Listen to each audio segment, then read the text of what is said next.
Glória a Deus, a graça e a paz do nosso Senhor e Salvador Jesus Cristo, meus queridos e amados irmãos, tudo bem com vocês? Graças a Deus, nós estamos aqui de volta trazendo mais uma lição, uma pré-aula da Escola Bíblica Dominical, lição 7. A lição 7 tem por título A Igreja que não teme a perseguição. Nós estamos aqui, querido, neste terceiro trimestre de 2025 e o título deste trimestre é A Igreja em Jerusalém, Doutrina, Comunhão e Fé, a base para o crescimento da igreja em meio à perseguição, às perseguições, né? E nós estamos aqui, amado, trazendo esta lição que, mais uma vez, é uma lição maravilhosa e cheia de conteúdos bacana, conteúdos maravilhosos que nós, se nós colocarmos em prática, nós teremos aí vidas longas, né, para frente em nome do Senhor Jesus Cristo. A igreja perseguida. Nós vamos ver que nós não estamos isentos da perseguição, né? Mas o Senhor Jesus Cristo, Ele promete estar conosco todos os dias, até a consumação dos séculos, né? Nós passamos, né, por perseguição. A Bíblia diz que no mundo nós teremos tribulações, né? Mas tende bom ânimo, porque eu venci o mundo, Jesus fala, né? Glória a Deus. E aqui no primeiro tópico, querido, nós vamos estudar um assunto bacana, muito maravilhoso para nós. Primeiro tópico é a igreja perseguida, né? Eu quero trazer aqui uma introdução rápida para você que fala os perseguidores no primeiro subtópico. Queridos, desde os primeiros dias da igreja em Jerusalém, né, levantaram-se ali opositores contra a mensagem do evangelho. Líderes religiosos, olha, para você ver, não era, né, pessoas que não sabiam das leis, nem do que estava fazendo, eram líderes religiosos, né, os sacerdotes, saduceus e fariseus, né, eles sentiram-se ameaçados pela pregação que exaltava Jesus como o Messias. Então, esses líderes religiosos, eles se sentiam ameaçados pela pregação dos apóstolos, quando ele exaltava Jesus como o Messias. Por quê? Eles estavam ali trabalhando a cargo, né, talvez assim, por uma função, e se outro se levantasse, né, maior do que ele, isso aí poderia colocar em risco a sua profissão. Então, por isso que eles ficaram assim, se sentindo ameaçados pela pregação do Evangelho. Né? Como está lá escrito lá em Atos capítulo 4, versículo 1 ao 3, né? Nós também vimos ali autoridades políticas, né? Herodes, por exemplo, mandou matar Tiago e prender Pedro também para agradar ao povo. Ele primeiro mata Tiago à espada, aí depois ele viu que isso aí agradou aos judeus, ele mandou prender também a Pedro. Muitos dizem que Pedro estava lá e assistiu tudo, não. Pedro não estava, ele mandou prender depois a Pedro também para continuar, né, ali alegrando o povo com a matança ali dos apóstolos. Atos capítulo 12, versículo 1 ao 4 vai falar isso. E também teve ali a oposição espiritual, né, por trás das ações humanas, existe, né, a influência maligna que tenta calar a voz da igreja. Efésios capítulo 6, versículo 12. Irmão, hoje os perseguidores eles podem ser sistemas, ideologias e até familiares mesmo, ou colegas que tentam nos silenciar. O alvo aqui não é apenas a nossa pessoa, mas a mensagem que carregamos. Então, eles não estão preocupados somente em nós, né, na nossa pessoa, mas também na mensagem que carregamos. Isso aí é que preocupa esses líderes religiosos, esses perseguidores, né? Nós vemos que muitas pessoas, muitas vezes, nos odeiam, não é somente por nós, é por causa da mensagem que nós transmitimos, por causa da mensagem que nós carregamos. Segundo subtópico, esfera da perseguição. A perseguição, queridos, ela pode correr em diferentes dimensões. Primeiro, física, né? Foi a prisão, prisões, agressões e até morte por causa da fé, né? Lá em Hebreus capítulo 11, versículo 36 ao 38 vai falar. E também pode ser moral e emocional, né? A perseguição pode ser também moral e emocional, né, escárnio, difamação, isolamento social, né, como você pode ver lá em Mateus capítulo 5, versículo 11. Também tem a perseguição econômica, né, perda de emprego, negócios ou oportunidade por viver princípios cristãos.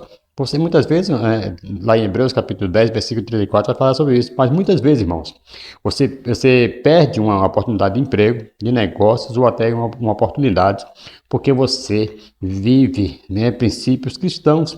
Então, tem pessoas que não querem mais dar emprego para pessoas cristãs, né, por ódio dos cristãos, por ódio da mensagem que eles carregam consigo, né, para o povo perdido. Então, a luz, irmãos, ela não se une com as trevas.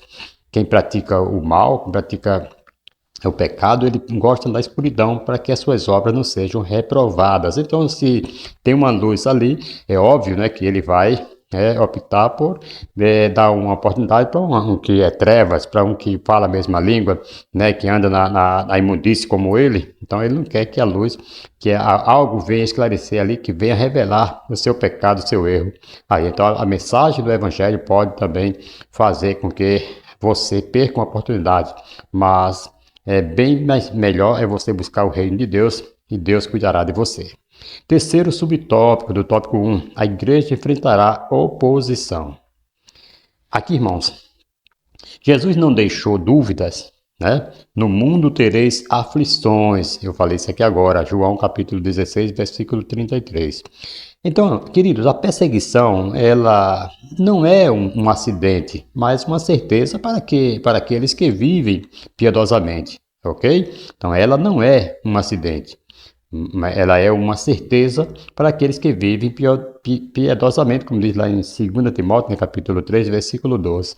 A igreja fiel é aquela que não negocia princípios para evitar conflitos. Não, tem pessoas que evitam, né, que negociam, né, princípios para evitar conflitos. Ah, não, eu sei que fulano está errado, mas eu vou ali, né, dar um jeitinho ali, né, negociar ali princípios para que não brigue com ele, para que fique tudo bem com ele.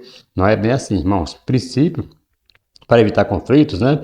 Eles negociam isso aí, mas a mensagem de Cristo, amado, é contractual e por isso provoca resistência mesmo.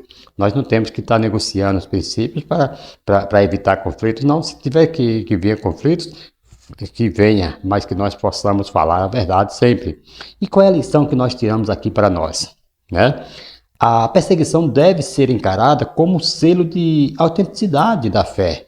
Uma igreja que nunca enfrenta a oposição, querido, ela precisa avaliar se realmente está sendo luz e sal neste mundo. Ouça isso no nome do Senhor e Salvador Jesus Cristo. Partindo aqui para o tópico 2, né? Tópico 2. Então, nós vamos aqui continuar, né, com esse tópico 2, a igreja protegida, né, da lição 7 aqui que nós estamos estudando, dos adultos. Tópico 2, a igreja protegida. Olha aqui, você tem a proteção do Senhor. Não precisa estar se preocupando, negociando valores, né, negociando princípios para que se mantenha, né, de bem com as pessoas, para evitar conflito, não. Não se negocia princípios bíblicos de forma alguma. Tópico 2, subtópico 1, diz assim, um anjo de Deus. Olha só, quem que nos protege também. A proteção da igreja, querido, não está nas mãos do acaso, mas do próprio Deus, que envia seus anjos para guardar os seus servos. Vê lá em Atos capítulo 12, versículos 6 ao 10, né? Vai falar que um anjo do Senhor libertou Pedro da prisão de forma sobrenatural. Lembra aí que eu falei que mataram Tiago a espada e no dia seguinte mandou prender também a Pedro? Pedro estava ali, já preparadinho para morrer no dia seguinte, mas o anjo do Senhor. Enquanto isso, as irmãs, os irmãos estavam reunidos na casa da irmã Maria, na casa de Marcos, né? Estavam lá orando para que Pedro fosse liberto da prisão. E ali o anjo do Senhor foi lá e o libertou, né? Vocês sabem da história, como chegou lá, o anjo toca lá e sai com Pedro e passa a primeira, a segunda porta e vai embora.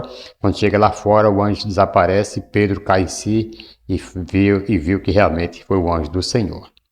Lá no Salmos 34, versículo 7, declara: o anjo do Senhor acampa-se ao redor dos que o temem e os livra. Essa realidade espiritual nos lembra que a obra de Deus não pode ser interrompida pela vontade dos homens, amados.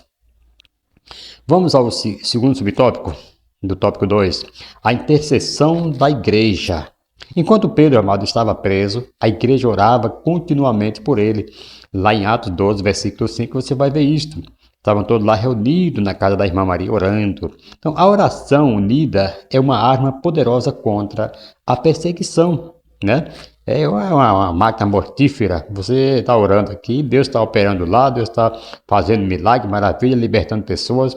E isto, queridos, nós nunca devemos parar de orar com esse propósito de libertação, de cura, né? Por livramentos. E isso aí Deus vai guardando o seu povo. O poder da intercessão, amados, ele muda cenários, abre portas e fortalece corações. Né? Tiago 5,16 afirma que a oração feita por um justo, ela pode muito em seus efeitos. Vejam só. Glória a Deus. Qual a aplicação que nós teremos aqui para hoje?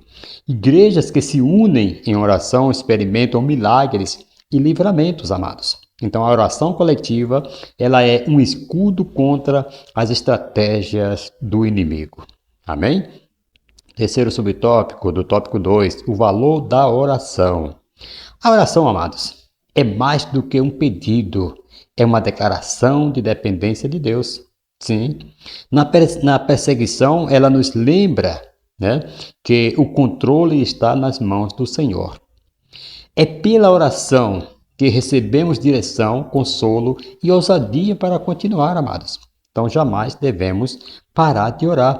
Filipenses, capítulo 4, versículos 6 e 7, ensina que a oração nos conduz à paz que excede todo o entendimento, né? Mesmo em tempo de crise. Então, a oração ela nos conduz à paz que excede todo o entendimento. Se você vê uma pessoa que parece que não é deste mundo, como alguém até fala para mim que eu não sou deste mundo porque nada consegue me abalar, né? Muitas vezes nós temos que nos fazer como morto. O morto não reage, né? Então nós devemos agir como cidadão dos céus. Ouça isso no nome de Jesus. Não deixar que as coisas venham tirar nós do sério. Qual a lição para nós hoje? Uma igreja, queridos, que ora é uma igreja que permanece. Deus responde e age no tempo certo. Não adianta eu querer que Deus haja no meu tempo, não. Deus age no tempo dele, no tempo certo, fortalecendo seus filhos em meio às adversidades. Louvado seja o nome do Senhor e Salvador, Jesus Cristo. Glória a Deus. Aí nós vamos lá para o terceiro tópico, né? A igreja destemida, né? Louvado seja. Vamos aqui ao terceiro tópico, a igreja destemida. Subtópico 1, testemunho com poder. Amados, a perseguição, ela não silenciou os apóstolos de maneira nenhuma, pelo contrário, a perseguição, amado, ela fortaleceu seu testemunho. Lá no livro de Atos, no capítulo 4, versículo 31, após serem ameaçados, reuniram-se para orar e foram cheios do Espírito Santo, anunciando a palavra com mais ousadia.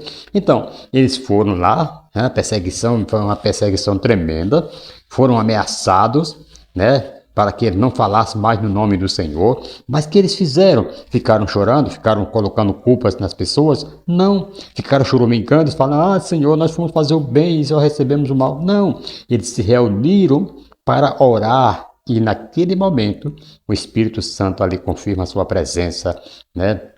Enchendo cada um deles com a presença do Espírito Santo. E ali eles saíram com mais ousadia pregando a palavra do Senhor. É para isto que nós devemos nos reunir, quando estamos passando por momentos de perseguição, momentos de angústia, nós devemos nos reunir e buscar o poder de Deus na oração, para que o Senhor nos encha e ali nós possamos anunciar com mais ousadia.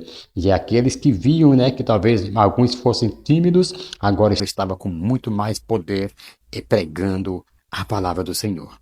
O poder, amado, do testemunho cristão não está apenas nas palavras, não, mas na vida que confirma a mensagem, né? Então não é só em palavras que está o poder do testemunho, não.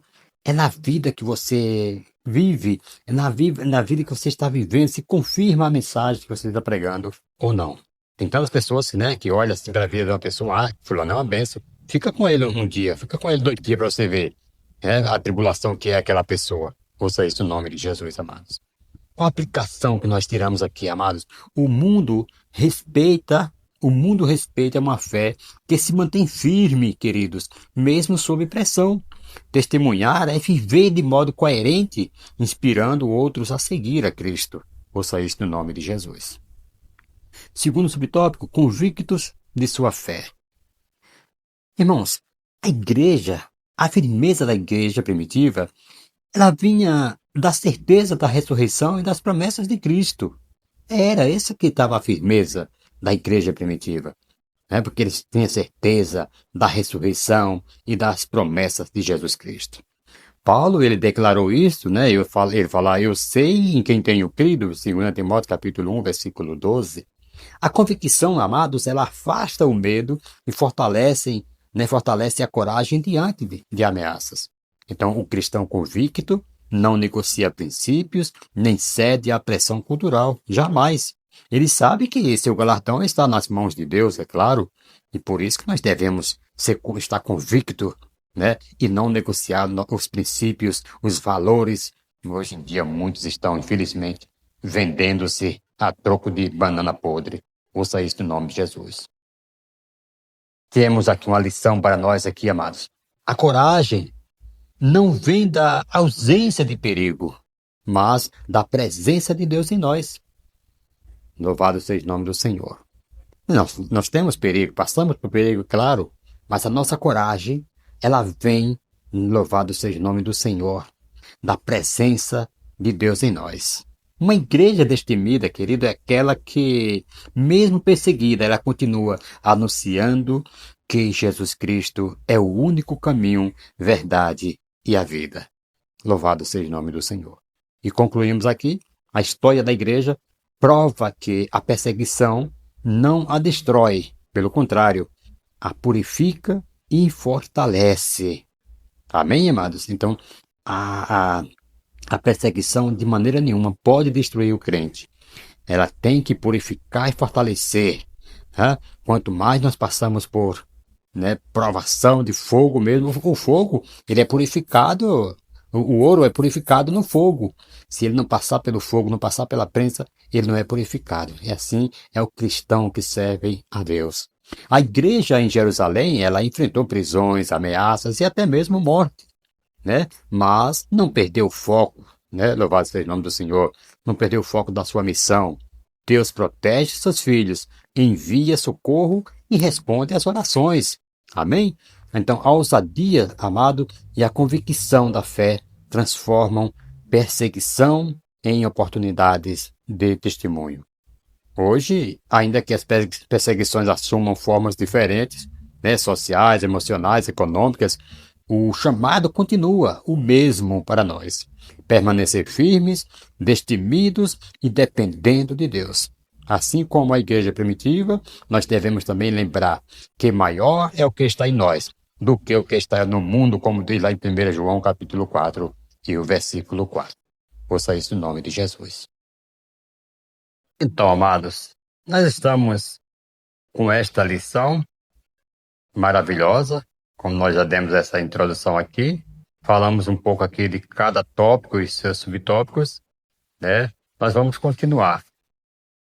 Olha, irmãos, o que faria você se a fé que professa se tornasse motivo de prisão, censura ou até mesmo de morte? O que você faria? Fugiria, silenciaria ou permaneceria firme como fizeram os primeiros cristãos? Desde os seus primeiros dias, a Igreja de Cristo, querido, nunca foi aceita pelo mundo. Sua mensagem confronta, sua presença incomoda e sua fidelidade ela atrai oposição. E nesta lição, nós voltaremos nossos olhos à igreja em Jerusalém, que experimentou não apenas o crescimento numérico, mas também a dura realidade da perseguição. Vamos lá aprender junto aqui? Louvado seja o nome do Senhor. Glória a Deus. Vamos aqui ao nosso textuário que diz assim: porém, respondendo Pedro e os apóstolos, disseram: mais importa obedecer a Deus do que aos homens. Capítulo 5, versículo 29 de Atos. Glória a Deus. Amados, Lucas, habilidosamente, ele vem destacando a intensificação, né, do conflito entre os cristãos e os judeus. Com o crescimento da igreja e da proclamação do evangelho, a reação das autoridades judaicas tornou-se cada vez mais severa. Inicialmente, os apóstolos enfrentaram apenas uma audiência acompanhada de advertência e posterior libertação, como diz lá no capítulo 4, versículos 5 ao 22 de Atos. E, no entanto, os membros do Sinédrio, eles passaram a desejar, né, a aplicação da pena de morte, como diz o capítulo 5, versículo 33, sendo impedidos apenas pelo conselho prudente, né, o conselho prudente de um fariseu chamado Gamaliel. Foi quando ele ali intercedeu por eles, falou assim, olha, se é de Deus, vai continuar, se é dos homens, vai acabar. Né, lá no capítulo 5, versículo 34 ao 39 de Atos. Embora, irmãos, libertos, mais uma vez, os apóstolos são submetidos a açoites antes de serem soltos. Capítulo 5, versículo 40. Então, o conflito se intensifica, né, com a morte de Estevão, lá no capítulo 6 de Atos, versículo 8 ao versículo... Lá no capítulo 8, versículo 8, vai até o capítulo 8, versículo 2 de Atos. E com a perseguição subsequente, né, contra os cristãos em Jerusalém, lá no capítulo 8, versículo 1, a hostilidade atinge seu ponto máximo no capítulo 12, quando a execução de Tiago e a tentativa de matar também a Pedro receberam ali o apoio não apenas das autoridades judaicas, mas também do próprio povo. Né? O capítulo 12, versículo 3 vai falar isso. O que isso nos ensina, amados? Que a fidelidade a Deus, ela sempre terá um custo. Seguir a Cristo nunca foi promessa de caminho fácil, não, mas de cruz foi. Nunca foi promessa de um caminho fácil, que seria tua luz, ou mar de rosas, não, mas de cruz, renúncia. Amado, desde o início da igreja, os servos fiéis enfrentaram prisões, açoites e até morte.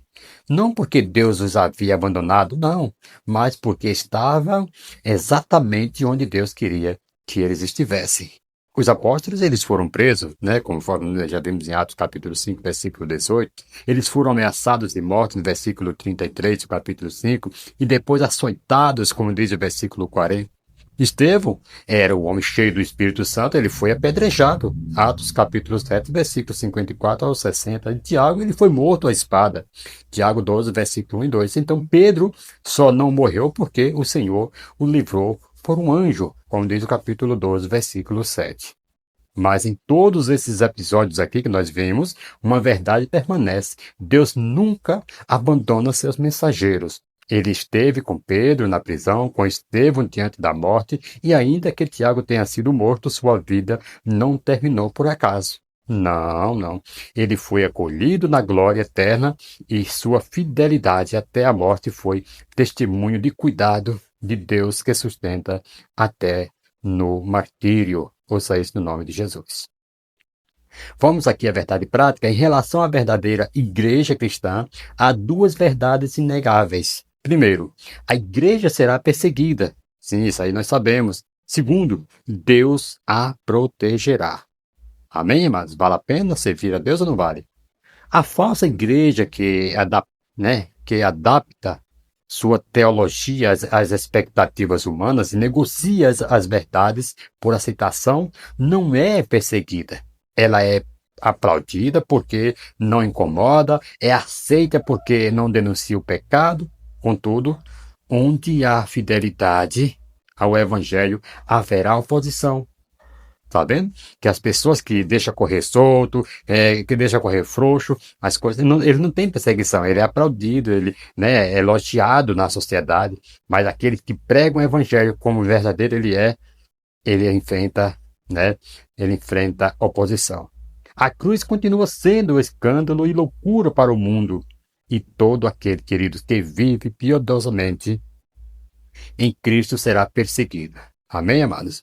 Louvado seja o nome do Senhor. Ainda assim, Deus protege a sua igreja. Então, ser protegido não é ser poupado, é ser sustentado, amados.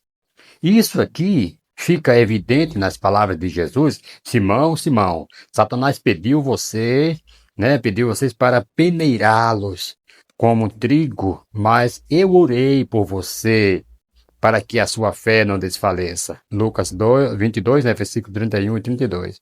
Então, Pedro, amado, ele passou pela peneira, mas Deus o sustentou em meio às provações. Vou só isso no nome de Jesus. Aí conclui-se que as provações, né, em primeiro lugar, enfrentadas por Pedro, não foram sinal de que ele deixou de ser amado por Jesus. Não. O texto aqui ele mostra o contrário. Mesmo após sua queda, Cristo continuou amando Pedro. Da mesma forma, nossas lutas, tentações e quedas não são evidência de abandono. Ouça isso no nome de Jesus, amados. Deus continua nos amando, mesmo nos momentos em que falhamos. Ai de mim, ai de nós, se Deus tivesse nos abandonado, né? Louvado seja o nome do Senhor e Salvador Jesus Cristo. Glória a Deus. Primeiro tópico, a igreja perseguida. Louvado seja o nome do Senhor. Os perseguidores. Glória a Deus. Glória a Deus. Segundo John B. Poliu, né, os sacerdotes mencionados aqui provavelmente fazem parte da aristocracia sacerdotal que se aliava, né, aos saduceus e não se refere a todos os sacerdócio comum. Eles tinham influência sobre o sinédrio e exerciam um papel importante na administração do templo, né?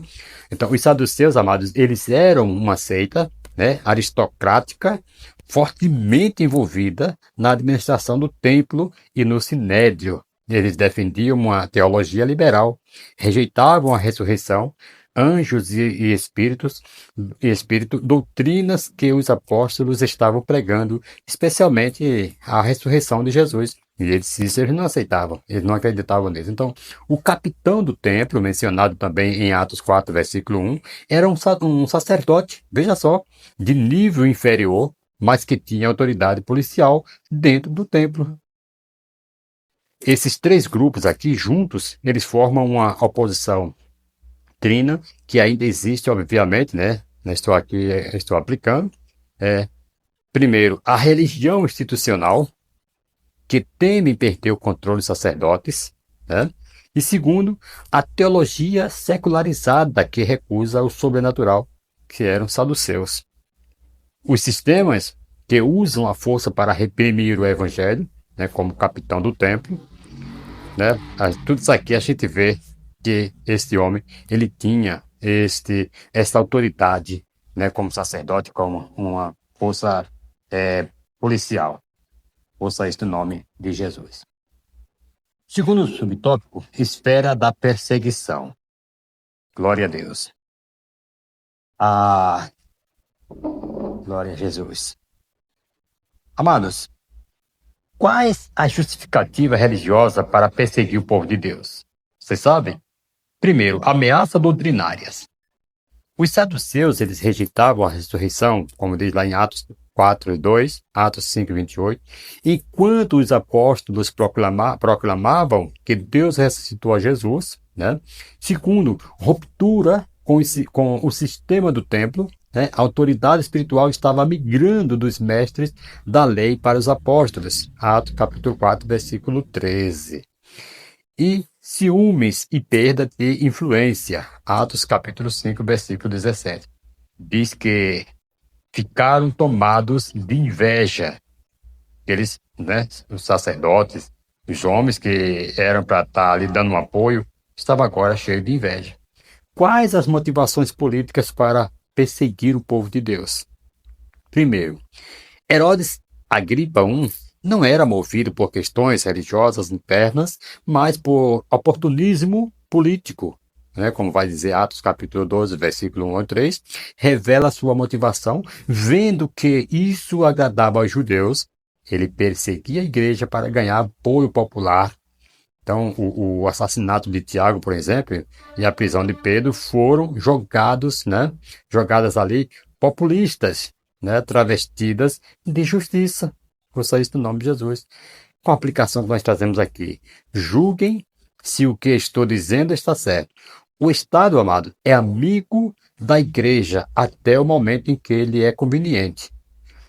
Não voto em partido de esquerda, jamais, aqui no Brasil. Essa é a minha posição como cidadão, porém, não abraço também a direita de forma acrítica, né? A confiança da igreja, ela deve estar em Jesus Cristo, ouça isso em nome de Jesus. Sabe o tempo de política das eleições, que os políticos sobem nos púlpitos das igrejas, falam bonitos e tal, mas não tem nada a ver com Deus, com Jesus Cristo, com a mensagem do Evangelho. Só para pedir votos, porque sabe que os cristãos são um povo, né, amigável, são um povo que ora, são um povo que vota mesmo e tal. Aí vão lá, dá uma de cordeirinho, quando muitas vezes não é. E muitas igrejas estão se deixando iludir, e é uma bajulação, às vezes rola até um dinheirinho também, é claro. Tá? Então, aqui neste mundo, amado, infelizmente, diante das opções que temos, nós acabamos escolhendo entre o pior e o menos pior. Pare de idolatrar políticos, irmãos. Ouça isso no nome de Jesus. Terceiro subtópico. A igreja enfrentará oposição. Glória a Deus. Louvado seja o nome do Senhor e Salvador, Jesus Cristo. Irmãos, aqui vai lembrar que aqui o pastor José Gonçalves, né, que é o comentarista dessa lição, ele aponta umas das razões principais que levam a igreja a enfrentar a oposição, que é sua exclusividade. José Gonçalves, amados, você pode ler aqui seu livro de 2025, lá na página 87, ele detalha por sua própria natureza. A fé cristã é includente e excludente ao mesmo tempo. Includente quando convida todos a participarem dela. Mateus 11, 28, né? Vinde a mim todos que estáis cansados e oprimidos. E excludente, né? À medida que só reconhece Jesus Cristo como o único caminho, a verdade e a vida. Atos capítulo 4, versículo 12. E João 14, versículo 6. Dessa forma, portanto, o cristianismo exclui todas as outras crenças como válidas para a salvação. Isso aqui não significa dizer que não há elementos de verdade nas outras religiões, né? Nem tampouco que elas são desprovidas de valor ético-moral. Não. Não se trata disso, amados. Sem dúvida, é possível, né? Valores que são benefícios para o bem-estar e o convívio social, tanto nas religiões mundiais, que possuem uma natureza mais teológica, quanto em outras de natureza mais filosófica. Contudo, à luz da fé cristã, elas são insuficientes para a salvação da humanidade. E, além disso, aqui nós destacamos outras duas razões que levam a igreja a ser perseguida também. Primeiro, ofensa à consciência moral da cultura. A mensagem do Evangelho, ela denuncia o pecado, né? E conclama aí os homens ao arrependimento. Isso aqui é que confronta o ser humano. Isso incomoda a sociedade que normalizam, né? Normalizam comportamentos contrários aos princípios bíblicos, né? Muitos consideram a moral cristã uma ameaça aos direitos modernos, especialmente em temas como, por exemplo, sexualidade, família e aborto. Isso aí incomoda, que deixa a pessoa uma fera, né? Segundo, por que a igreja obedece a Deus acima dos homens? Por isso que também são perseguidas, é motivo de perseguição. A fidelidade da igreja, amados, a fidelidade da igreja, a palavra a colocará cedo ou tarde em rota de colisão com as autoridades humanas, né? Como Daniel, por exemplo, né? Pedro, ou outros, né? Os mártires da reforma, a igreja será pressionada a negar sua fé ou silenciar sua voz. Se nós deixarmos, daqui a pouco nós não falamos mais, né?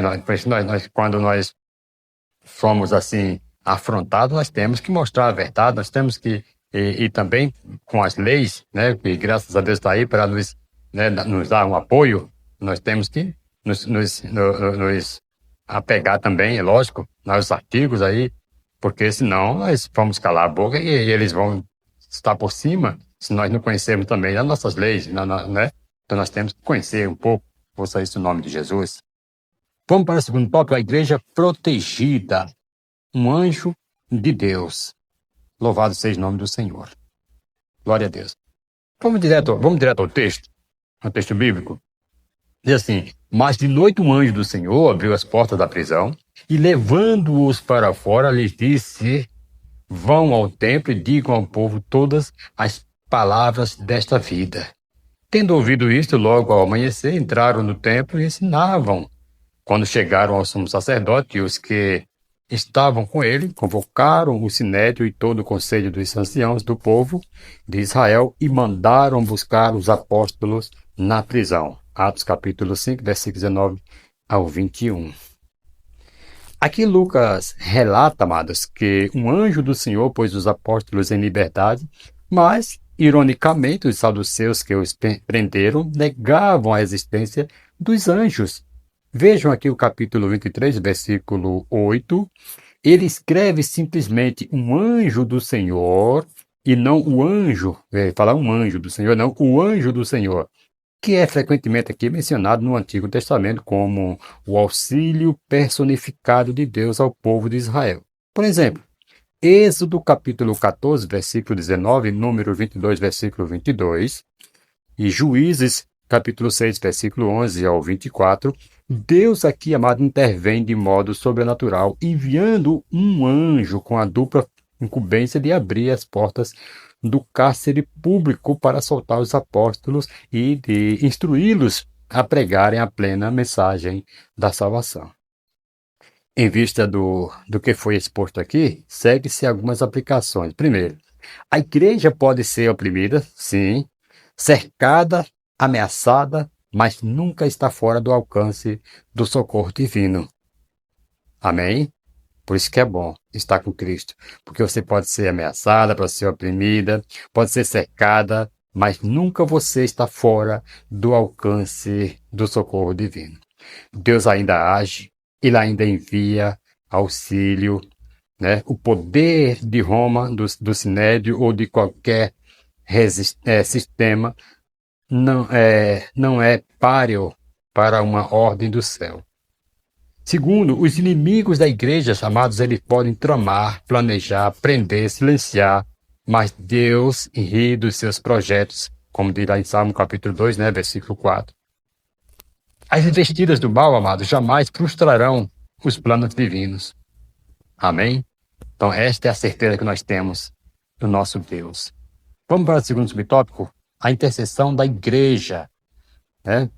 Louvado seja o nome do Senhor.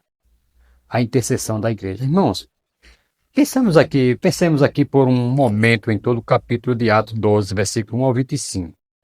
De acordo com Warren Wiersbe, esse texto ele pode ser sintetizado, né, em 3 pontos essenciais. Primeiro, Deus vê nossas provações, como diz Atos 12, versículo 1 ao 4. Segundo, Deus ouve nossas orações, capítulo 12, versículos 5 a 17. E terceiro, Deus lida com os nossos inimigos, capítulo 12, versículo 18 ao 25. Então, a narrativa de Atos 12, ela é carregada de ironia, né? Em um dos momentos mais solenes do calendário judaico, durante a festa dos pães asmos ali, versículo 3, Pedro é lançado na prisão enquanto o povo celebrava a libertação do Egito, né? Então, um mensageiro da maior libertação da história era acorrentado para agradar os mesmos judeus que esperavam o Messias. Vejam só que ironia, né? Que hipocrisia. A prisão de Pedro em volta em tensão. Mas Lucas aqui ele insere uma nota de esperança. A igreja orava intensamente. Olha que Lucas fala. A igreja orava intensamente a Deus por ele. Versículo 5. Então, o verbo orar está no imperfeito, indicando ação contínua, né? E o advérbio grego, né, ektenos, sugere a intensidade, o mesmo termo usado para descrever a oração de Jesus no Getsêmani. Lucas 22, versículo 44. Então, aqui trata-se de uma súplica fervorosa, como mãos estendidas em agonias. Mas a segunda ironia surge aqui justamente aí. Nem Pedro nem a igreja esperavam a resposta. Mesmo após uma experiência, né, anterior de libertação do sobrenatural, como diz lá em Atos 5,19, Pedro pensava estar sonhando. Versículo 9. E os crentes chamaram Rode de louca ao ouvir que ele estava na porta. Versículo 15. Então, a expressão é o anjo dele, revela uma crença judaica na existência de anjos protetores, semelhantes ali à aparência dos protegidos. Enquanto isso, Pedro seguia do lado de fora, batendo. O portão da prisão se abriram sem resistência, mas o da casa dos irmãos não se abria por incredulidade. Vejam só, o portão da prisão se abriu ali. Se abriu na hora que Pedro estava passando com o anjo, sem resistência nenhuma. Porém, o dos irmãos continuava ali fechado por causa da incredulidade. Se eles tivessem, talvez, acreditado, a porta teria se abrido e Pedro teria entrado. A terceira ironia é política. Herodes, ele humilhava pela fuga de Pedro, Manda executar os soldados. Veja só, lá no versículo 19, parte A, um rei obcecado por aprovação popular, agora luta para preservar sua imagem. Lucas encerra a cena com um detalhe sutil. Herodes vai para Cesareia, como diz lá no versículo 19, parte B agora. O uso do ir, cai no início da frase, indica que sua partida está ligada à crise. Possivelmente ele abandonou Jerusalém tomado por frustração. Então, nós precisamos considerar aqui, amados, primeiro, Deus intervém para libertar Pedro, mas não impede a execução de Tiago. A distinção entre os dois casos não está na fidelidade dos envolvidos, mas na maneira como Deus decidiu agir em cada situação. Pedro e Tiago, eles foram igualmente chamados, igualmente fiéis e igualmente alvos da hostilidade de Herodes. O registro de Lucas aqui, amado, não busca explicar porque um foi poupado e o outro não, Mas afirma que em ambos os casos Deus continua no controle da história. E segundo, a igreja é exortada por esse contraste a manter sua confiança em Deus, orando com perseverança, sem assumir que a resposta de Deus sempre acontecerá conforme as nossas expectativas. Então, a oração da igreja em favor de Pedro, como diz o versículo 5, é fervorosa, mas a resposta divina não segue um padrão repetível, repetível. Deus tem uma forma, uma forma singular de agir na vida de seus servos. Terceiro, por fim, Herodes, o agente da violência, ele sofre juízo direto. Como diz o versículo 23, seu poder que parecia incontestável, ele é interrompido de forma abrupta, Então, o contraste aqui entre a autoridade de Herodes e a ação discreta, porém eficaz de Deus, é intencional. Então, o capítulo ele termina com a nota que orienta toda a narrativa. A palavra de Deus crescia e se multiplicava. Isso que é o mais importante, Em meio à perseguição, a palavra de Deus crescer e se multiplicar em nossas vidas. em nosso meio, como diz o versículo 24. Então, nenhuma perda humana e nenhuma posição política consegue interromper o avanço da missão que Deus tem dado aos seus servos. Louvado seja o nome do Senhor e Salvador, Jesus Cristo. Vamos aqui ao terceiro tópico, ao terceiro subtópico, rapidinho, o valor da oração. Glória a Deus. Vocês percebem que eu não estou lendo os assuntos da lição, mas você, professor, pode ficar à vontade aí para ler na sua classe com seus alunos, né?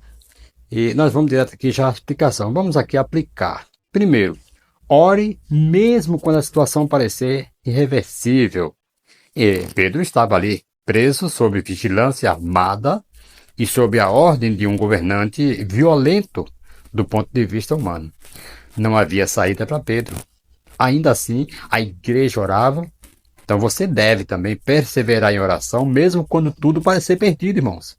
O que parece impossível aos olhos humanos continua sujeito à intervenção de Deus. Ore até o último caso, até o último ponto, mas não deixe de orar. Segundo, irmãos, ore esperando que Deus realmente responda. A igreja orou intensamente, mas quando Deus respondeu, não acreditaram. Rode, ela foi desacreditada e Pedro ficou do lado de fora. Ore com fé e prepare-se para reconhecer, para reconhecer a resposta de Deus quando ela vier. Não trate como estranho aquilo que você pediu em oração. Ouça isso no nome de Jesus. Em terceiro, ore entendendo que Deus age, mas Ele é quem decide como, né? Ele age, mas Ele é quem decide como. Tiago, ele foi morto. Pedro foi liberto. Ambos estavam no centro da vontade de Deus. Ao orar, submeta seus pedidos à vontade soberana de Deus. A resposta, querido, pode não vir como você deseja, mas sempre será conforme o que Deus sabe, né, ser melhor para a sua vida. Ouça isso no nome de Jesus. Terceiro tópico, rapidinho. Esse terceiro tópico aqui nós temos só 2 subtópicos, nós vamos estar encerrando aqui rapidinho, porque nós já vamos já quase bastante tempo aí, né? Quase 1 hora já. A igreja destemida. Testemunho com poder. Glória a Deus. Louvado seja o nome do Senhor e Salvador Jesus Cristo. Irmãos, após serem libertos da prisão por meio de intervenção angelical, como nós já citamos aqui, Atos capítulo 5, versículo 19, os apóstolos não se esconderam, não hesitaram. Ainda ao amanhecer, eles estavam de volta ao templo, no lugar mais público e visível de Jerusalém. Veja só que ousadia, né? Estavam ali, no lugar mais visível de Jerusalém, no lugar mais público, fazendo o quê? Exatamente o que lhes havia sido proibido. Que coisa maravilhosa. Eles estavam anunciando todas as palavras desta vida. Versículo 20 vai falar isso. E eles não agiam por impulso humano, mas cheio do Espírito Santo, como em Atos capítulo 4, versículo 31. Temos aqui 2 aplicações importantes que nós vamos estar aqui falando para você. Primeiro, a igreja não pode recuar quando o mundo avança. A igreja não pode recuar quando o mundo avança contra a verdade. O testemunho público é parte essencial da missão. Então, silenciar por medo é abandonar a missão que o Senhor nos deu. Em segundo lugar, o lugar da oposição pode se tornar o lugar da proclamação. Os apóstolos, eles voltaram ao templo. Vejam só, por isso que eu falei aqui, o lugar da oposição, eles foram ali, né, tiveram aí oposição, mas se tornou ali o lugar da proclamação. Eles voltaram ao templo, né? Deus nos envia justamente aos lugares onde a luz de sua verdade irá dissipar as trevas. Ouça isso em nome de Jesus. Vocês lembram de Jesus quando ele sai, né? Ali da cidade de Lázaro, de Maria e Marta, e ele vai embora porque o pessoal não acreditava nele, queria apedrejá-lo. Ele foi embora, depois ele volta para ressuscitar Lázaro. Ali ele foi, né? Ali ele foi reconhecido por muitos e muitos acreditaram nele porque ele voltou para ser honrado aonde ele foi, né?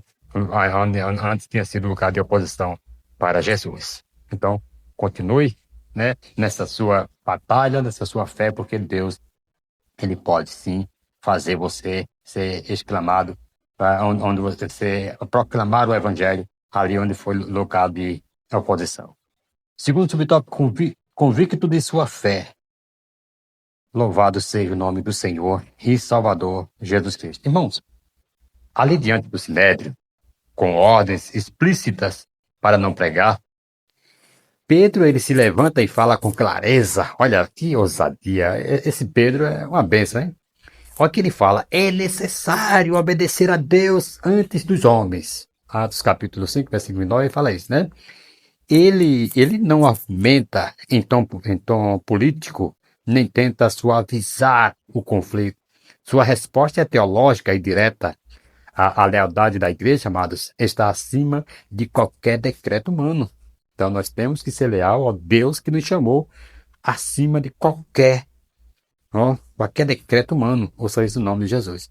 O que se vê hoje, muita gente negociando os valores, negociando princípios, com medo de autoridades, com medo disso, aquilo outro. Irmãos, e os discípulos, queridos, eles faziam a vontade de Deus, dê o que der, venha o que vier. Eles estavam ali proclamando o Evangelho, né? Professando a fé em Cristo e tal, e falando da ressurreição, que era algo muito proibido falar naquela época, que eles não acreditavam, os fariseus, mas eles estavam sempre debatendo, sempre combatendo isso aí. Ouça isso no nome de Jesus. Irmãos, é preciso discernir, tá? Quando a fidelidade a Deus exige confronto com o sistema. Com o sistema. Pedro, ele não estava apenas respondendo a uma autoridade religiosa, não, mas assumindo o risco de desobedecer uma ordem institucional injusta. Nem lembra que a palavra diz que nós temos que obedecer respeitar, obedecer nossas autoridades, mas enquanto eles estão, obedecendo a ordem institucional, mas quando ele está injusta, nós não devemos obedecê-lo. Nós não devemos obedecer por quê? Porque eles estão agindo, negociando princípios, negociando valores, e isto Deus não aceita. Ouça isso no nome de Jesus. Aí sim, nesse caso é melhor obedecer a Deus do que aos homens. Isso aqui, irmãos, exige discernimento e coragem. Há momentos que permanecer calado é trair a verdade. Ouça isso no nome de Jesus. Tem momentos que você tem que falar. Tem momentos que você tem que expor o que está dentro do seu coração. As verdades do Evangelho. Ouça isso no nome de Jesus. Em segundo lugar, amado, a igreja precisa formar crentes com consciências bíblica e teológica. A firmeza de Pedro não veio de emoção, mas ela veio de convicção doutrinária. Sua resposta está baseada em uma compreensão clara, né, da autoridade de Deus. Louvado seja o nome do Senhor e Salvador Jesus Cristo. Concluindo aqui, amados, nós vimos como uma igreja capacitada pelo Espírito enfrenta perseguições. Então, nós vimos aqui, né, o cristão, portanto, não deve se assustar com elas. No contexto do cristianismo bíblico, essa é a regra, não é exceção. Ouça isso no nome de Jesus, não é exceção, é uma regra. Ninguém gosta de ser perseguido, não é verdade? Contudo, as Escrituras nos previnem a respeito da realidade da perseguição na jornada cristã, né? E isso aqui, irmão, não significa que o sofrimento deve ser um alvo a ser alcançado, não, mas que devemos estar conscientes de que não podemos evitá-lo. Portanto, o nosso foco deve estar em Deus, pois Ele é quem pode nos guardar, capacitar no meio do sofrimento. Amém, amados? A igreja de Atos, que Lucas menciona aqui, ela enfrentou a oposição porque permaneceu fiel. Ela foi perseguida, mas não se calou. Foi presa, sim, mas não se curvou. Ela foi ameaçada, mas não negociou a verdade. Enquanto os líderes religiosos, irmão, tramavam em segredo, a igreja dobrava os joelhos. Enquanto Herodes buscava aplausos, Deus sustentava os seus servos. Então nós vimos que a perseguição ela é inevitável onde há fidelidade.